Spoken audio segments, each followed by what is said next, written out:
Dr. London is calling.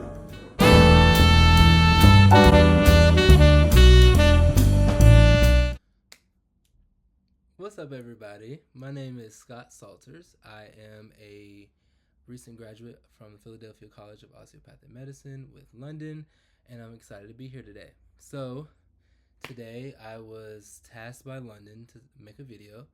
Um, Really, it's something that I wish somebody would have told me earlier on in my journey through medicine. This is how to avoid the crash out, or honestly, how to manage the crash out.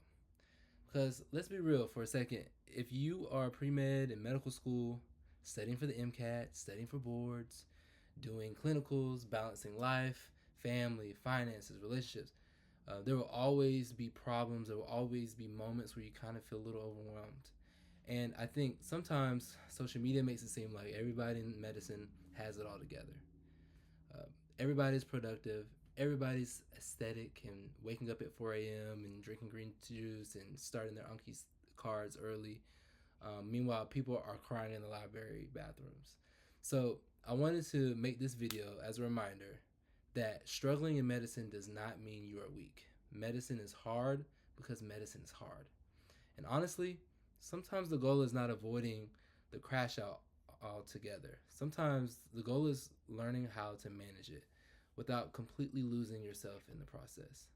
So, here are some things that genuinely helped me and things I wish I understood earlier. So, number one, learn your warning signs early. One of the biggest mistakes people make is waiting until they are completely burnt out to finally check in on themselves. Burnout usually doesn't happen overnight. It starts small. Maybe you're more irritable. Maybe you stop texting people back. Maybe you isolate yourself. You have to learn what stress looks like for you because everybody's crash out looks different. Some people shut down. Some people are overworked. Some people become super emotional. Some people just feel empty. So, self awareness is one of the most important survival skills in medicine. You can't manage what you can't recognize. Another thing is figure out what actually recenters you. And please do this before you desperately need it. Build what I call a recenter list. Things that genuinely help you calm down and reset mentally. For some people, it's the gym. For some people, it's prayer or spirituality. Music, journaling, cooking, going outside, therapy, watching reality TV is one of my personal favorites. Taking a drive, you know, if crying helps, cry. If calling your mom helps, call your mom. Seriously. Sometimes medicine makes people feel like they have to become emotionally robotic to be successful. That's not true. Healthy coping is healthy coping. If taking a nap helps you reset, take the nap.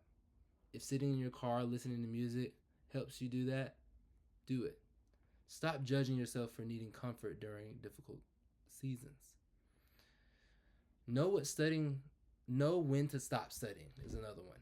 This one is huge. There's absolutely a point where studying turns into self-punishment. Like, yes, discipline matters, consistency matters, but your brain is not a machine. If you've reread the same sentence 5 times, stop.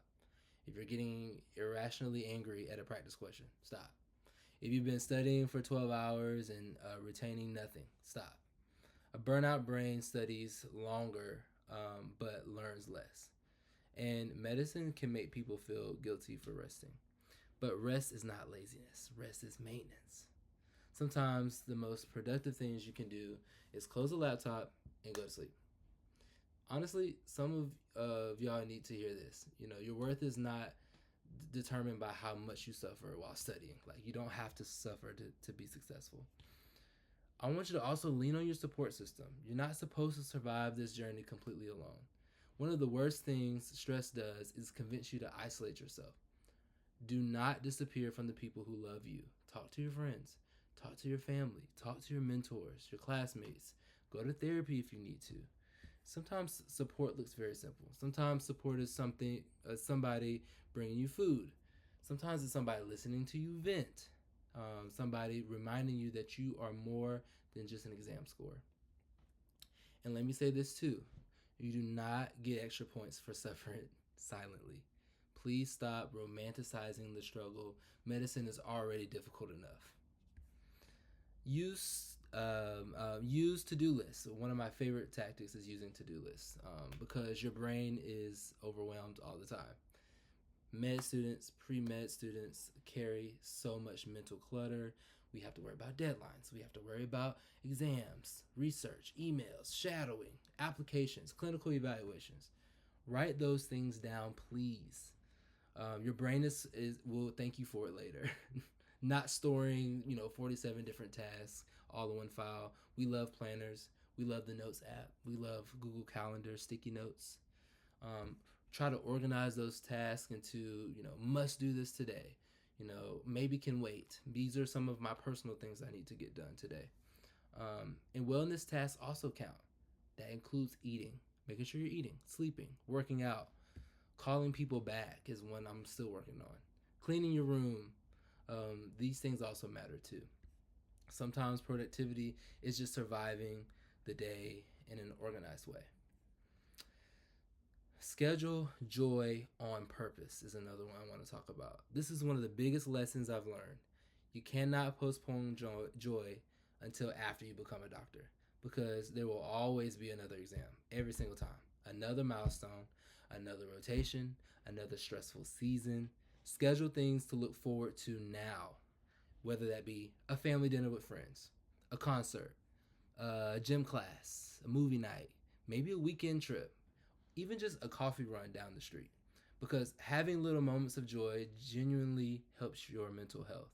And listen, your entire personality cannot become Anki and cortisol. You are still a human being outside of medicine. You can still do human things as well, not just medicine. Reward yourself after milestones as well.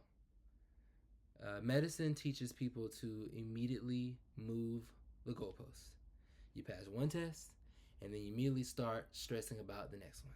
No, celebrate yourself. Celebrate surviving a difficult week. Celebrate finishing the MCAT, passing anatomy, maybe making it through a hard semester. And rewards do not have to be huge. Take yourself out to eat.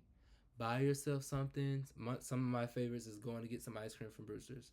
Sleep in. Watch your favorite show guilt-free.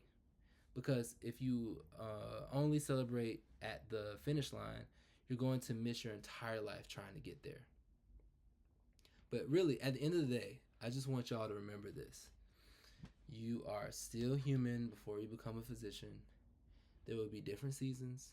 There will be moments where you feel exhausted, overwhelmed, discouraged, or emotionally drained.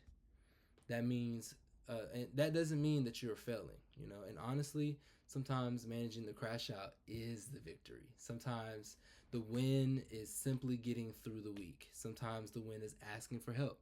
Sometimes the win is taking care of yourself before you completely break down. So give yourself grace. Protect your peace early. Learn yourself early. Build healthy coping habits early. Because the goal is not becoming a doctor at the expense of who you are and yourself. Take care of the human first. The physician will follow. Thank y'all for watching. Make sure that y'all like, comment, and subscribe to Dr. London Calling. And if it's a hard season for you right now, just know that you're not alone. People are rooting for you, and you are rooting for you, and your future self is rooting for you. Y'all got this. Again, my name is Scott Salters. Please, if you have any questions, let me know. London, please, send everybody my way if you need to. I'm also an incoming OBGYN intern, so all interests in the best field in the world, OBGYN, I am always welcoming to those questions as well. Y'all got this. Have a good day.